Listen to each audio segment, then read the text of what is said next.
Download now. CC Learning app. Hi all, welcome to competitive cracker. ഞാൻ നിയാസ്. അപ്പോൾ കഴിഞ്ഞ വീഡിയോയിൽ നമ്മൾ AMVയുമായി ബന്ധപ്പെട്ടിട്ടുള്ള ഏതാനും ചില ക്വസ്റ്റ്യൻസ് അല്ലേ, ഫ്ലൂയിഡ് മെക്കാനിക്സുമായി ബന്ധപ്പെട്ടുള്ള കുറച്ച് ക്വസ്റ്റ്യൻസ് ഡിസ്കസ് ചെയ്തിട്ടുണ്ടായിരുന്നു. അപ്പോൾ നമ്മൾ അതിൻ്റെ കണ്ടിന്യൂസ് എന്നുള്ള രീതിയിൽ നമ്മൾ കുറച്ചധികം ക്വസ്റ്റ്യൻസ് AMVI റിലേറ്റ് ചെയ്തിട്ടുള്ള ക്വസ്റ്റ്യൻസ് ഡിസ്കസ് ചെയ്യാൻ പോവാണ്. അപ്പോൾ നിങ്ങൾ AMVIക്ക് വേണ്ടിയിട്ട് പ്രിപ്പയർ ചെയ്യുന്ന ആളുകളാണെന്നുണ്ടെങ്കിൽ നിങ്ങൾ AMVIയിൽ ഏതെങ്കിലും ബാച്ചിലൊന്നും ജോയിൻ ചെയ്യാതെ പഠിക്കുന്നുണ്ടെങ്കിൽ നിങ്ങൾക്ക് ബാച്ചിൽ ജോയിൻ ചെയ്ത് പഠിക്കാൻ CCയിൽ പുതിയ ബാച്ച് സ്റ്റാർട്ട് ചെയ്തിട്ടുണ്ട്. അപ്പോൾ ബാച്ചിന്റെ കാര്യങ്ങളും എല്ലാവരും അറിയാൻ വേണ്ടിയിട്ട് നിങ്ങൾക്ക് സ്ക്രീനിൽ കാണുന്ന നമ്പറിൽ കോൺടാക്ട് ചെയ്യാവുന്നതാണ്. അപ്പോൾ നമ്മൾ ക്വസ്റ്റ്യൻ ഡിസ്കഷനിലോട്ട് പോവാണ്. അപ്പോൾ നമ്മൾ കഴിഞ്ഞ ക്ലാസ്സിൽ ഫ്ലൂയിഡ് മെക്കാനിക്സുമായി ബന്ധപ്പെട്ടിട്ടുള്ള കാര്യങ്ങളാണ് പറഞ്ഞത്. സോ ഈ ഒരു ക്ലാസ്സിൽ നമ്മൾ പറയാൻ പോകുന്ന ഒരു വീഡിയോ ക്ലാസ്സിലൂടെ നമ്മൾ തെർമൽ എഞ്ചിനീയറിംഗുമായി ബന്ധപ്പെട്ടിട്ടില്ല. തെർമലാണ് നമ്മളുടെ AMVയുടെ രണ്ടാമത്തെ മൊഡ്യൂൾ എന്നുള്ള രീതിയിൽ വരുന്നത്. മെക്കാനിക്കലിന്റെ സെക്കൻഡ് പാർട്ട് എന്നുള്ള രീതിയിൽ തെർമലാണ് വരുന്നത് അല്ലെ, തെർമോഡൈനാമിക്സ്. അതിൽ IC എഞ്ചിനുമായി ബന്ധപ്പെട്ട ക്വസ്റ്റ്യൻസും അതേപോലെ തന്നെ തെർമോഡൈനാമിക്സുമായി ബന്ധപ്പെട്ടിട്ടുള്ള ക്വസ്റ്റ്യൻസും കാര്യങ്ങളൊക്കെ തന്നെയാണ് അതിൽ വന്നിട്ടുണ്ടായിരിക്കുക. സോ ആ ക്വസ്റ്റ്യൻസ് കാര്യങ്ങളൊക്കെ നമ്മളൊന്ന് നോക്കാം. നമുക്ക് ഏതൊക്കെ ക്വസ്റ്റ്യൻസ് ആണ് വന്നിട്ടുള്ളത് എന്നുള്ളത് നോക്കാം. ഈ ഒരു ക്വസ്റ്റ്യൻ പേപ്പർ എന്ന് പറയുന്നത് ഒരു മാസം മുന്നേ AMVയുടെ സെയിം സിലബസിൽ നടന്ന മറ്റൊരു എക്സാമുമായി ബന്ധപ്പെട്ടുള്ള ക്വസ്റ്റ്യൻസ് ആണ് കേട്ടോ. അപ്പൊ ഫസ്റ്റ് ക്വസ്റ്റ്യൻ നോക്കാം. If a Carnot engine, if the source temperature increases while sink temperature remains constant, the efficiency will. Carnot സൈക്കിളുമായി ബന്ധപ്പെട്ടിട്ടുള്ള ഒരു ക്വസ്റ്റ്യൻ ആണ് അല്ലെ, കാർനോട്ട് സൈക്കിളുമായി ബന്ധപ്പെട്ടുള്ള ഒരു ക്വസ്റ്റ്യൻ ആണ്. അതിന്റെ എഫിഷ്യൻസി റിലേറ്റഡ് ആയിട്ടുള്ള ഒരു ക്വസ്റ്റ്യൻ ആണ്. അപ്പോൾ എഫിഷ്യൻസി എന്താണ് എന്നുള്ള കാര്യങ്ങളല്ല ചോദിച്ചിട്ടുള്ളത്. അപ്പൊ അതിൽ നമുക്കറിയാം, ഇതിൽ രണ്ട് ടെമ്പറേച്ചർ ഉണ്ട്. ഒരു സോഴ്സ് ടെമ്പറേച്ചറും പറഞ്ഞിട്ടുണ്ട്, ഒരു സിങ്ക് ടെമ്പറേച്ചറും പറഞ്ഞിട്ടുണ്ട്. സോഴ്സ് ടെമ്പറേച്ചറും പറഞ്ഞിട്ടുണ്ട്, സിങ്ക് ടെമ്പറേച്ചറും പറഞ്ഞിട്ടുണ്ട്. നമ്മൾ നോർമലി T1 T2 എന്നുള്ള രീതിയിലാണ് മാർക്ക് ചെയ്യാറുള്ളത്. T1 T2 എന്നുള്ള നമ്മൾ ഇക്വേഷൻ ആയിട്ട് എഴുതുന്ന സമയത്ത് വെക്കാറുണ്ട്. ദെൻ കാർനോട്ട് എഞ്ചിനിൽ സോഴ്സ് ടെമ്പറേച്ചർ ഇൻക്രീസ് ചെയ്യുന്നു, സിങ്ക് ടെമ്പറേച്ചർ എന്ത് ചെയ്യുന്നു, കോൺസ്റ്റന്റ് ആയി നിലനിർത്തുകയാണെങ്കിൽ എഫിഷ്യൻസിയിൽ എന്ത് മാറ്റമാണ് വരിക എന്നുള്ളതാണ്. അപ്പൊ ഓപ്ഷൻ എടുത്തിട്ട് ഡിക്രീസ് ചെയ്യും, ഇൻക്രീസ് ചെയ്യും, remains constant, first increase then decrease, അങ്ങനെ 4 ഓപ്ഷൻസ് കൊടുത്തിട്ടുണ്ട്. സോ നമുക്കറിയാം, നമ്മളൊരു കാർനോട്ട് എഞ്ചിന്റെ എഫിഷ്യൻസി കാണുന്ന സമയത്ത് നമ്മളൊരു ഇക്വേഷനിലെ എഫിഷ്യൻസി കണ്ടെത്താൻ ഒരു ഇക്വേഷൻ എന്ന് പറഞ്ഞാൽ 1 - T1/T2 അതാണ് നമ്മൾ നോർമലി കൊടുക്കാറുള്ളത്. 1 - T1/T2 ആണ് നമ്മൾ നോർമലി ഇക്വേഷൻ ആയിട്ട് കൊടുക്കാറുള്ളത്. Efficiency is equal to 1 - T1/T2. ഇതിൽ ഒരെണ്ണം സോഴ്സ് ടെമ്പറേച്ചർ ആണ്, ഒരെണ്ണം എന്താണ്, സിങ്ക് ടെമ്പറേച്ചർ ആണ്. സോ ക്വസ്റ്റ്യൻ ആൻസർ എന്ന് പറയുന്നത് ഓപ്ഷൻ ബി ആയിരിക്കും, ഇൻക്രീസ് ആകുകയാണ്. അത് ഓള് sink temperature by 1 - T sink by T source എന്നുള്ള രീതിയിലാണ് നമ്മളുടെ ഇക്വേഷൻ വരുന്നത്. സോ സോഴ്സ് ടെമ്പറേച്ചർ ഡിക്രീസ് ആവുന്ന സമയത്ത് അല്ലെ, എഫിഷ്യൻസി എന്തായിട്ടുണ്ടാവും, അവിടെ ഇൻക്രീസ് ആവുന്നുണ്ടാവും. അപ്പൊ 1 - എന്നുള്ള ഇക്വേഷൻ വരുന്നത് കാരണം കേട്ടോ. ജസ്റ്റ് ഒന്ന് നമുക്ക് നോക്കി വെച്ചാൽ മനസ്സിലാവും. ഇല്ലാന്നുണ്ടെങ്കിൽ നമുക്കൊരു ഇക്വേഷൻ പോലെ എഴുതിയിട്ട് ഇതിന്റെ T1 T2 എന്ന് വരുന്നത് നമ്മൾ ട്വൈസ് ആക്കിയാലോ ത്രൈസ് ആക്കിയാലോ ഒക്കെ ചെയ്യുന്ന സമയത്തും നമുക്ക് അതിലെ ഓപ്ഷനിലോട്ട് ആൻസറിലോട്ട് എത്താനും സാധിക്കും. സിമ്പിൾ ക്വസ്റ്റ്യൻ ആണ്. ഇക്വേഷൻ കാണാതെ അറിയും, അതിന്റെ ഒരു കൺസെപ്റ്റ് മനസ്സിലാവുന്നുണ്ടെങ്കിൽ നമുക്ക് ഡയറക്റ്റ് കിട്ടാവുന്ന ഒരു ആൻസർ തന്നെയാണ്. നെക്സ്റ്റ് ക്വസ്റ്റ്യനിലോട്ട് പോവാണ്, രണ്ടാമത്തെ ക്വസ്റ്റ്യനിലോട്ട് പോവാണ്. The main purpose of A scavenging process in a 2-stroke diesel engine is. ഒരു 2-stroke ഡീസൽ എഞ്ചിനിലെ സ്കാവെഞ്ചിങ് ചെയ്യുന്നതിന്റെ മെയിൻ പർപ്പസ് എന്താണെന്നാണ്. നമ്മൾ നോർമലി 2-stroke എഞ്ചിൻസ് പഠിക്കുന്ന സമയത്ത് സ്കാവെഞ്ചിങ് എന്ന പ്രോസസ്സ് പഠിച്ചിട്ടുണ്ട്. ഡിഫറെന്റ് ടൈപ്സ് ഓഫ് സ്കാവെഞ്ചിങ്ങും പഠിച്ചിട്ടുണ്ട് അല്ലെ. അതില് loop flow, uni direction flow, cross flow എന്നൊക്കെ പറഞ്ഞിട്ട് നമ്മൾ 3 ടൈപ്സ് ഓഫ് സ്കാവെഞ്ചിങ് പ്രോസസ്സ് പഠിച്ചിട്ടുണ്ട്. സോ ഇതിലെ ടൈപ്സ് ഒന്നും നല്ല ചോദിച്ചിട്ടുള്ളത്, സ്കാവെഞ്ചിങ് പ്രോസസ്സിന്റെ ഉദ്ദേശം എന്താണ് എന്നുള്ളതാണ്. The main purpose of scavenging process in a 2-stroke diesel engine. Option A cooling the engine, option B removing burned gases and filling fresh air, increasing compression ratio, D എന്ന് പറയുന്നത് improving lubrication. അപ്പൊ 4 options കൊടുത്തിട്ടുണ്ട്. Normally അറിയാത്ത ആളുകൾക്ക് വേണ്ടിയിട്ട് എന്താണ് scavenging എന്ന് പറയുന്നത്, നമ്മളൊരു 2-stroke എഞ്ചിനൊക്കെ ആവുന്ന സമയത്ത്, 2-stroke എഞ്ചിൻ ആയിക്കോട്ടെ, ഇപ്പോൾ 4-stroke എഞ്ചിൻ 2-strokeലാണ് നമുക്ക് 2-stroke എഞ്ചിനൊക്കെ ആവുന്ന സമയത്ത് നമുക്കറിയാം, നമുക്ക് ഇതിൽ ഇൻലെറ്റ് പോർട്ടും എക്സോസ്റ്റ് പോർട്ടും ട്രാൻസ്ഫർ പോർട്ടും അങ്ങനെ 3 പോർട്ടുകളാണ് നമുക്കുള്ളത്. ഇപ്പോൾ ഇവിടെ ഇങ്ങനെ ഒരു ക്രാങ്ക് കേസ് വെക്കുകയാണെന്നുണ്ടെങ്കിൽ ഇത് നമ്മളുടെ ട്രാൻസ്ഫർ പോർട്ടാണ് അല്ലെ, ഇത് ട്രാൻസ്ഫർ പോർട്ടാണ്, ഇത് ഇൻലെറ്റ് പോർട്ടാണ്, ഇത് ഔട്ട്ലെറ്റ് പോർട്ടാണ്. ഇതിന്റെ ഉള്ളിൽ നിന്ന് നമുക്ക് ഈ ഒരു ഇതിനകത്ത് പിസ്റ്റണും കാര്യങ്ങളൊക്കെ ഉണ്ടായിരിക്കും. ഇങ്ങനെയാണ് നമ്മളുടെ ഒരു 2-stroke എഞ്ചിന്റെ ജസ്റ്റ് ബേസിക് ആയിട്ടുള്ള ഒരു ഫിഗർ പറഞ്ഞിട്ട് വരുന്നത്. ഇവിടെ നിന്ന് ഇങ്ങനെ ക്രാങ്ക് ഷാഫ്റ്റും കാര്യങ്ങളൊക്കെ അവിടെ കറങ്ങിക്കൊണ്ടിരിക്കുന്നുണ്ടാവും. സോ ഈ ട്രാൻസ്ഫർ പോർട്ടിലൂടെ കയറുന്ന എയർ അല്ലെ, എയർ ഫ്യൂൽ മിക്സർ ആണെങ്കിൽ, പെട്രോൾ എഞ്ചിൻ ആണെങ്കിൽ എയർ ഫ്യൂൽ മിക്സർ, ഡീസൽ ആണെങ്കിൽ എയർ. ഈ എയർ എന്ത് ചെയ്യുന്നു, ഇതിന്റെ അകത്ത് ഉണ്ടാവുന്ന കത്തിക്കരിഞ്ഞ അൺബേൺഡ് ആയിട്ടുള്ളതും അതായത് ബേൺഡ് ആയിട്ടുള്ള നമ്മൾ കമ്പഷൻ നടന്നതിന് ശേഷമുള്ള സംഭവത്തെ ഈ പുറത്തോട്ട് പുറന്തള്ളുന്നു. ഏതിലൂടെ? എക്സോസ്റ്റ് പോർട്ടിലൂടെ. ആ പുറന്തള്ളാൻ വേണ്ടിയിട്ട് അതിനുവേണ്ടി നമ്മൾ ചില സമയങ്ങളിൽ ഡിഫ്ലക്ടർ പിസ്റ്റണോ കാര്യങ്ങളൊക്കെ ഉപയോഗിക്കാറുണ്ട്, നേരിട്ട് ഇത് പുറത്ത് പോകാതിരിക്കാൻ വേണ്ടിയിട്ട്. സോ അങ്ങനെ പുറത്ത് തള്ളുന്ന ഈ ഒരു പ്രോസസ്സിനെയാണ് നമ്മൾ എന്ത് പറയുന്നത്? സ്കാവെഞ്ചിങ് എന്ന് പറയുന്നത്. സോ അത് തന്നെയാണ് question. The main purpose of the scavenging process എന്തായിരിക്കും option? Removing burned gases and filling fresh air, അല്ലെ? അതായത് ബേൺഡ് കത്തിക്കഴിഞ്ഞിട്ടുള്ള ഗ്യാസസിനെ പുറത്തോട്ട് തള്ളി ഒഴിവാക്കിയിട്ട് ഫ്രഷ് എയറിനെ അതിലോട്ട് ആഡ് ചെയ്യുന്നതിനാണ് നമ്മൾ എന്ത് പറയുന്നത്? സ്കാവെഞ്ചിങ് പ്രോസസ് എന്ന് പറയുന്നത്, അല്ലെ? അപ്പൊ ഓപ്ഷൻ ബി ആണ് ഇതിന്റെ കറക്റ്റ് ആൻസർ വരുന്നത്. Removing burned gases and filling fresh air, അതാണ് സ്കാവെഞ്ചിങ് നടന്ന process. Scavenging removes exhaust gases and fill fresh air to the next cycle. അടുത്ത സൈക്കിൾ വർക്ക് ചെയ്യാൻ ആവശ്യമായിട്ടുള്ള പുതിയ എയറിനെ അതിലോട്ട് എന്ത് ചെയ്യുന്നു? ഫിൽ ചെയ്യുന്നു. നെക്സ്റ്റ് നിങ്ങളോട് പറയാനുള്ളത് AMVAയുമായി ബന്ധപ്പെട്ടിട്ട് നിങ്ങൾ AMVA പഠിക്കാൻ ഉദ്ദേശിക്കുന്ന ആളുകളായിരിക്കും, നിങ്ങൾ എക്സാമിന് വേണ്ടി പ്രിപ്പയർ ചെയ്ത് തുടങ്ങിയിട്ടുണ്ടാവും. അപ്പൊ AMVAക്ക് വേണ്ടിയിട്ട് പുതിയ ബാച്ച് നമ്മൾ സ്റ്റാർട്ട് ചെയ്തിട്ടുണ്ട്. അപ്പൊ ബാച്ചിന്റെ ഡീറ്റെയിൽസ് കാര്യങ്ങളൊക്കെ അറിയാൻ വേണ്ടിയിട്ട് നിങ്ങൾക്ക് സ്ക്രീനിൽ കാണുന്ന നമ്പറിൽ കോൺടാക്ട് ചെയ്യാൻ 8590202323 എന്ന നമ്പറിൽ നിങ്ങൾക്ക് കോൺടാക്ട് ചെയ്യാം. സോ നിങ്ങൾക്ക് കോഴ്സിന്റെ ഡീറ്റെയിൽസ് കാര്യങ്ങളൊക്കെ അറിഞ്ഞതിന് ശേഷം നിങ്ങൾക്ക് AMVAയിൽ അഡ്മിഷൻ എടുത്തിട്ട് നിങ്ങൾക്ക് ഇന്ന് തന്നെ പഠിച്ചു തുടങ്ങാം. നമ്മളുടെ ആപ്പിൽ AMVAയുടെ കോഴ്സ് അവൈലബിൾ ആണ്. ഫുള്ളി റെക്കോർഡർ ആയിട്ടുള്ള സിലബസിനെ ബേസ് ചെയ്തിട്ടുള്ള ഫുള്ളി റെക്കോർഡർ കണ്ടന്റ്സ്, അതോടൊപ്പം തന്നെ PDF നോട്ട്സ്, മോക്ക് ടെസ്റ്റുകൾ, പ്രീവിയസ് ഇയർ ക്വസ്റ്റ്യൻ പേപ്പേഴ്സ് കാര്യങ്ങളൊക്കെ തന്നെ ആപ്പിൽ അവൈലബിൾ ആണ്. വാട്സ്ആപ്പ് ഗ്രൂപ്പുകളിൽ ഡെയിലി ആക്ടിവിറ്റീസ്, ഇതുമായി ബന്ധപ്പെട്ട ക്വസ്റ്റ്യൻ ഡിസ്കഷനുമായി ബന്ധപ്പെട്ടുള്ള ഡെയിലി ആക്ടിവിറ്റീസ് കാര്യങ്ങളൊക്കെ ഉണ്ട്. അപ്പോൾ നിങ്ങൾ ഇതുവരെ ജോയിൻ ചെയ്തിട്ടില്ല എന്നുണ്ടെന്നുണ്ടെങ്കിൽ വേഗം ജോയിൻ ചെയ്തിട്ട് പഠിച്ചു തുടങ്ങുക. നെക്സ്റ്റ് ക്വസ്റ്റ്യനിലോട്ട് പോകാം. മൂന്നാമത്തെ ക്വസ്റ്റ്യൻ നോക്കാം. In a single stage reciprocating compressor the volumetric efficiency decreases mainly due to. In a single stage reciprocating കംപ്രസറുമായി ബന്ധപ്പെട്ട question.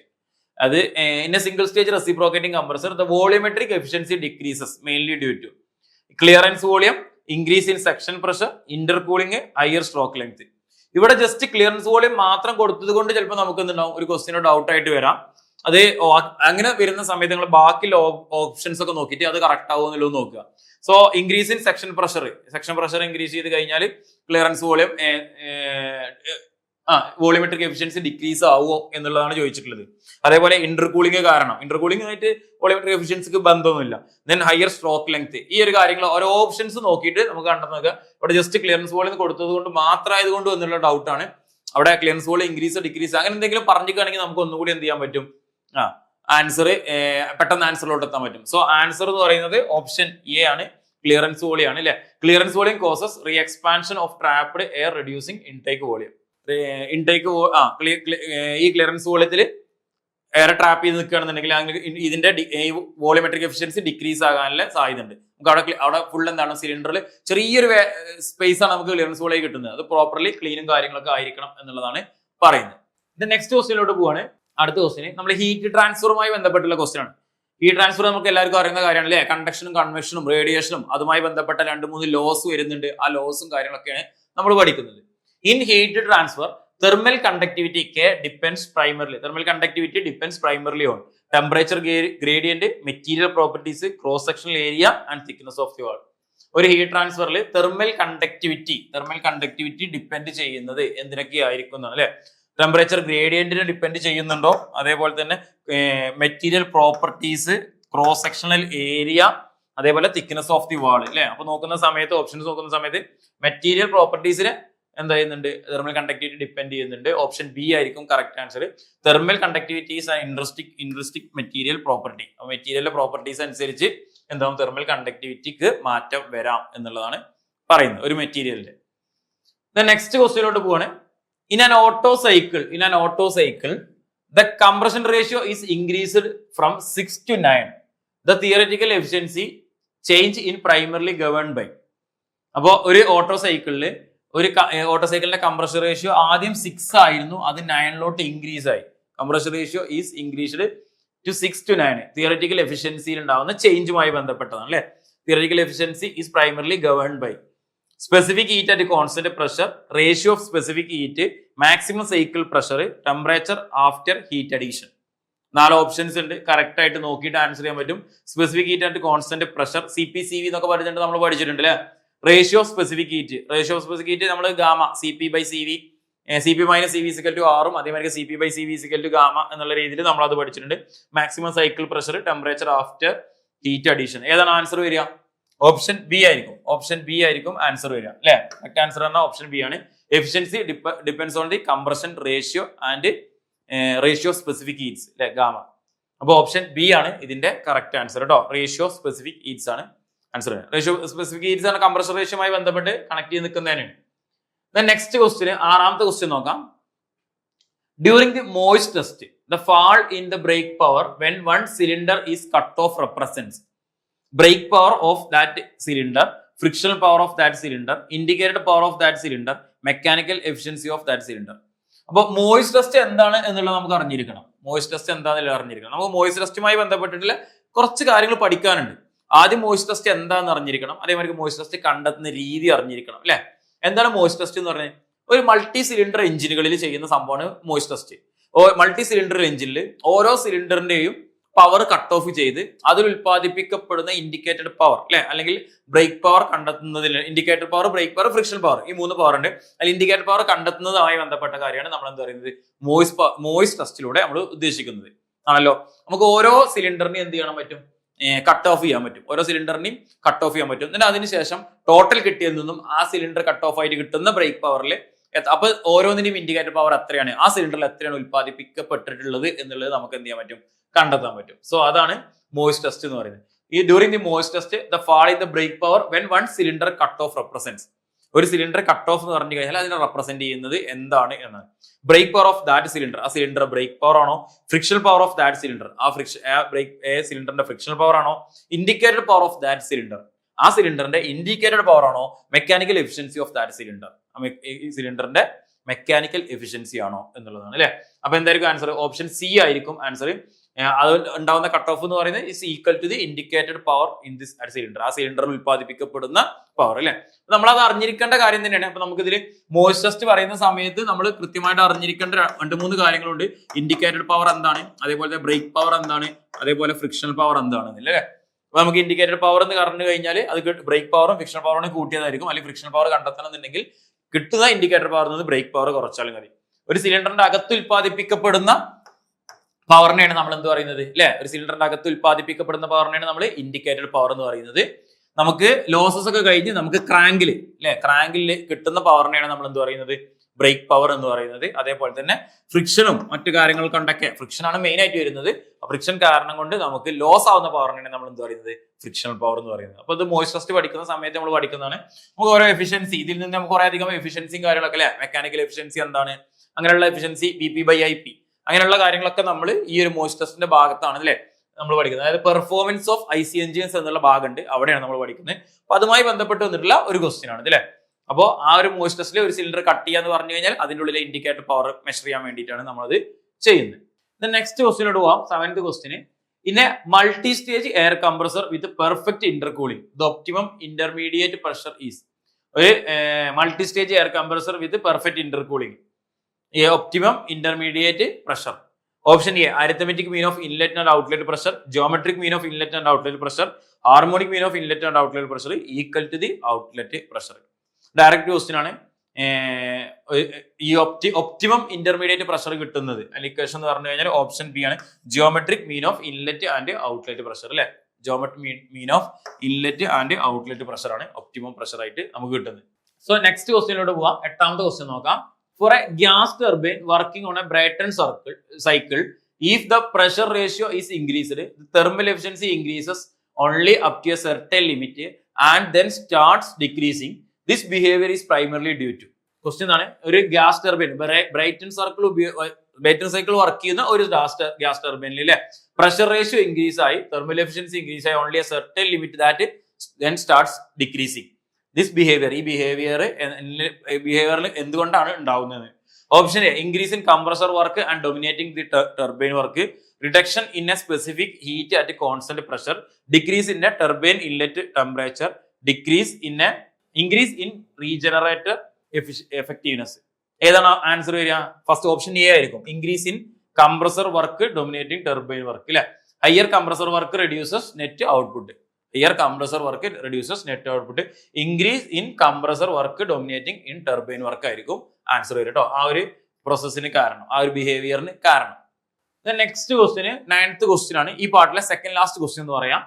In a diesel cycle ഒരു ഡീസൽ സൈക്കിളിൽ the cut off ratio increases while the compression ratio remains constant. The efficiency increases decreases remains constant become equal to Otto cycle. ഒരു diesel സൈക്കിളിൽ അല്ലെ, diesel cycle cut off ratio increase ചെയ്യുന്നു while the compression ratio remains constant. The efficiency will, എഫിഷ്യൻസിക്ക് എന്ത് change ആണ് ഉണ്ടാകുക അല്ലെ, efficiency will decrease, efficiency decrease ആവും. Higher cut off ratio lowers the efficiency, higher cut off ratio lowers the efficiency. അപ്പൊ option B ആയിരിക്കും answer. ഇപ്പൊ നമുക്കിപ്പോ ഈ ഒരു സൈക്കിൾ നോക്കി കഴിഞ്ഞാൽ തന്നെ നമുക്ക് അറിയാൻ പറ്റും. നമ്മളോട് ഇപ്പൊ ഡീസൽ സൈക്കിൾ എന്നുള്ള ക്വസ്റ്റ്യൻ ചോദിച്ചു, ഓട്ടോ സൈക്കിൾ എന്നുള്ള ക്വസ്റ്റ്യൻ ചോദിച്ചു അല്ലെ, കാർനോട്ട് സൈക്കിൾ എന്നുള്ള ക്വസ്റ്റ്യൻ ചോദിച്ചു, ബ്രൈറ്റൺ സർക്കിൾ സൈക്കിൾ എന്നുള്ള ക്വസ്റ്റ്യൻ ചോദിച്ചു. അപ്പൊ നമ്മുടെ തെർമൽ എഞ്ചിനിൽ ഈ സൈക്കിളുകൾ അതേമാതിരി തന്നെ പ്രോസസ്സുകൾ ഉണ്ട്. നമുക്ക് തെർമോഡൈനാമിക് പ്രോസസ്സുകൾ നമുക്കറിയാം. അഡിയബാറ്റിക് പ്രോസസ്സും ഐസോതെർമൽ, ഐസോകോറിക്, ഐസെൻട്രോപിക് എന്നൊക്കെ പറഞ്ഞിട്ട് നമ്മൾ പഠിച്ചിട്ടുണ്ട്. സോ ആ പ്രോസസ്സുകളും എല്ലാം തന്നെ നമ്മൾ എന്ത് ചെയ്യണം, ഈ ഒരു സെക്ഷനിൽ നമ്മൾ എന്ത് ചെയ്യണം, പഠിച്ചിട്ട് പോകണം. എങ്കിലേ നമുക്ക് തെർമോഡൈനാമിക്സുമായി ബന്ധപ്പെട്ടിട്ടുള്ള മുഴുവൻ കാര്യങ്ങൾ നമുക്ക് അറ്റൻഡ് ചെയ്യാൻ പറ്റുള്ളൂ. ദെൻ നെക്സ്റ്റ് ക്വസ്റ്റ്യന്, അതായത് തെർമലുമായി ബന്ധപ്പെട്ടിട്ടുള്ള ഒരു ലാസ്റ്റ് ക്വസ്റ്റ്യൻ എന്ന് വേണമെങ്കിൽ പറയാം. The specific fuel consumption of diesel engine increases when. The specific fuel consumption SFC will of a diesel engine will increase when EGR started working, higher inlet boost pressure, higher CRDI rail pressure at higher loads, engine operated on ambient temperature. And specific fuel consumption of diesel engine increases when, and there you answer, when EGR started working. EGR work start. But EGR reduces efficiency, increasing fuel consumption. EGR start ചെയ്യാൻ തുടങ്ങി കഴിഞ്ഞാൽ fuel consumption എന്താവും, increase ആവും അല്ലെ. Efficiency decrease ചെയ്ത് fuel consumption എന്താവട്ടോ, increase ആവും. അതാണ് പറയുന്നത്. The specific fuel consumption of diesel engine increases when EGR starts working. EGR work ചെയ്യാൻ തുടങ്ങി കഴിഞ്ഞാൽ. സോ നമ്മൾ 10 ക്വസ്റ്റ്യൻസ് തെർമോ ഡൈനാമിക്സുമായി ബന്ധപ്പെട്ട്, തെർമോഡൈനാമിക്സ് പറയാൻ പറ്റില്ല, തെർമൽ എഞ്ചിനീയറിംഗുമായി ബന്ധപ്പെട്ട് അല്ലെ. അതിൽ IC എഞ്ചിന്റെ ക്വസ്റ്റ്യൻസ് ഉണ്ടായിരുന്നു, നമ്മുടെ സൈക്കിളുമായി ബന്ധപ്പെട്ടുള്ള ക്വസ്റ്റ്യൻസ് ഉണ്ടായിരുന്നു, കംപ്രസറിന്റെ ക്വസ്റ്റ്യൻസ് ഉണ്ടായിരുന്നു അല്ലെ. അങ്ങനെയുള്ള ക്വസ്റ്റ്യൻസ് എല്ലാം തന്നെ അതിലുണ്ടായിരുന്നു. പെർഫോമൻസ് ടെസ്റ്റിനുമായി ബന്ധപ്പെട്ട ക്വസ്റ്റ്യൻസ് ഉണ്ടായിരുന്നു. സോ AMVയുമായി ബന്ധപ്പെട്ടിട്ട് നിങ്ങൾ എക്സാമിന് വേണ്ടി പ്രിപ്പയർ ചെയ്യുന്ന ആളുകൾക്ക് വേണ്ടിയിട്ട് CCയിൽ പുതിയ ബാച്ച് സ്റ്റാർട്ട് ചെയ്തിട്ടുണ്ട്. ബാച്ചിന്റെ ഡീറ്റെയിൽസ് കാര്യങ്ങളൊക്കെ അറിയാൻ വേണ്ടിയിട്ട് നിങ്ങൾക്ക് സ്ക്രീനിൽ കാണുന്ന നമ്പറിൽ കോൺടാക്ട് ചെയ്യാവുന്നതാണ്. 8590202323 എന്നുള്ള നമ്പറിൽ നിങ്ങൾക്ക് കോൺടാക്ട് ചെയ്യാം. പുതിയ ബാച്ചിൽ ജോയിൻ ചെയ്തിട്ട് നിങ്ങൾക്ക് ഇന്ന് തന്നെ പഠിച്ചു തുടങ്ങാം. അപ്പോ നിങ്ങൾ ഇതേപോലുള്ള വീഡിയോ, ഈ വീഡിയോ ചാനൽ ആദ്യമായിട്ടാണ് നിങ്ങൾ കാണുന്നതെന്നുണ്ടെങ്കിൽ ചാനൽ സബ്സ്ക്രൈബ് ചെയ്യുക. വീഡിയോ ഇഷ്ടമായാൽ ലൈക്ക് ചെയ്യുക. AMVA എക്സാം എഴുതുന്ന നിങ്ങളുടെ ഫ്രണ്ട്സിലോട്ടും നിങ്ങൾ എന്ത് ചെയ്യുക, വീഡിയോ ഷെയർ ചെയ്തെത്തിക്കുക. അപ്പൊ നമ്മുടെ AMVAയുടെ ബാച്ച് കാര്യങ്ങളൊക്കെ നമ്മുടെ CCയുടെ ലേണിംഗ് ആപ്പിൽ അവൈലബിൾ ആണ്. ലേണിംഗ് ആപ്പ് നിങ്ങൾക്ക് പ്ലേ സ്റ്റോറിൽ നിന്ന് ആപ്പ് സ്റ്റോറിൽ നിന്ന് ഡൗൺലോഡ് ചെയ്യാം. അതിൽ AMVAയുടെ ബാച്ചിൽ ജോയിൻ ചെയ്തിട്ട് നിങ്ങൾക്ക് പഠിച്ചു തുടങ്ങാം. അപ്പൊ വീഡിയോ നിങ്ങൾക്ക് ഇഷ്ടമായ ലൈക്ക് ചെയ്യുക. ഇതേപോലുള്ള മറ്റൊരു വീഡിയോ ആയിട്ട് നമുക്ക് വീണ്ടും കാണാം. Okay, thank you.